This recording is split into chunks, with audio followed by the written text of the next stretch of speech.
Yo, I always wondered. So there was like this era. I'm really close with Dilated Peoples and Rocka and Ivor Science and Babu and obviously shout to Oh, Ev. they're the best. Hell yeah. I love those guys.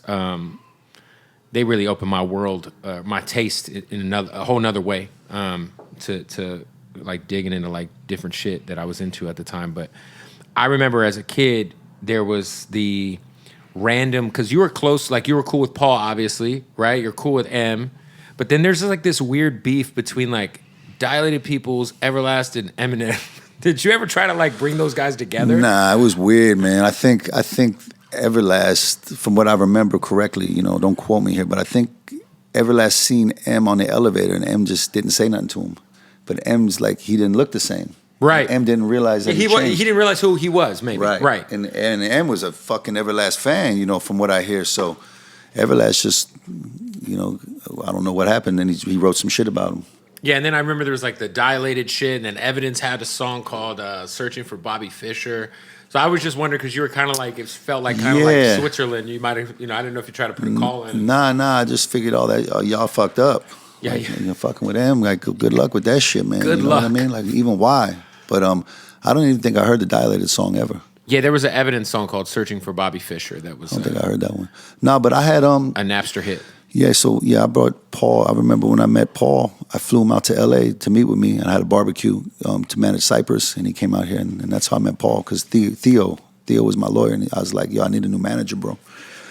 And he's like, what year was this? Before Rock Superstar album, so it was 2000, 99, 99. And he's like, yo, I got this lawyer, he's got an ear like me, and he's managing this artist Eminem. Eminem didn't blow up yet. Right, yeah, it's early. I was like, all right, flew his ass out, had a barbecue, and locked in with Paul. What was it labeled? Like, why did you guys do a rap superstar and a rock superstar difference? Because check this out. So we was up at Columbia, and now we're going into the fifth album. Mm-hmm. So we'd go to the urban department. That was the album after Dr. Green Thumb or before? After. After, that's right. Okay. It was like. Yeah, that was four. That was our fifth album now. So we go up to the label and it was like, all right, let's do this marketing plan. I go to the urban department. It was like, no, you guys are alternative. Like, no, we ain't.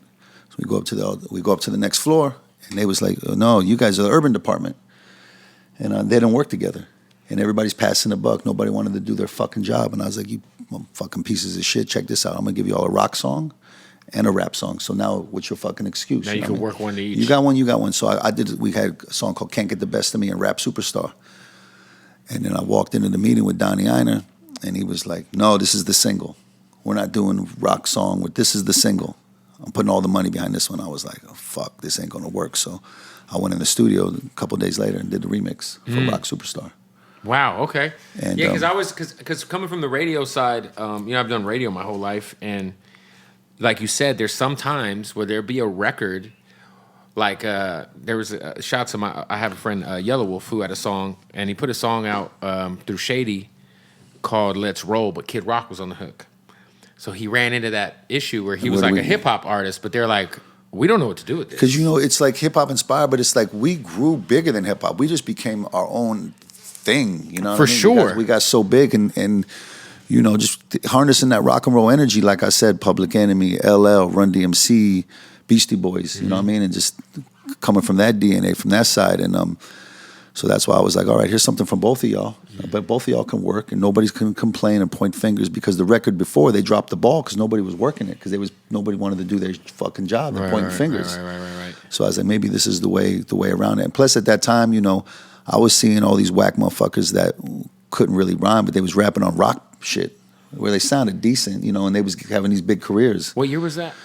99, 2000. So that was very much was very much the era of that happening. So then I was, on the other layer to that shit was me like, oh yeah, I could do this shit too. Watch me do some rock shit, and let me bang on y'all motherfuckers with this shit. And then at the same time, I produced some shit for Pearl Jam and Sonic Youth. Crazy. You know what I mean? And some different rock bands, just to like, let me see what I can do. And just, I didn't know you did some with Pearl Jam. That's amazing.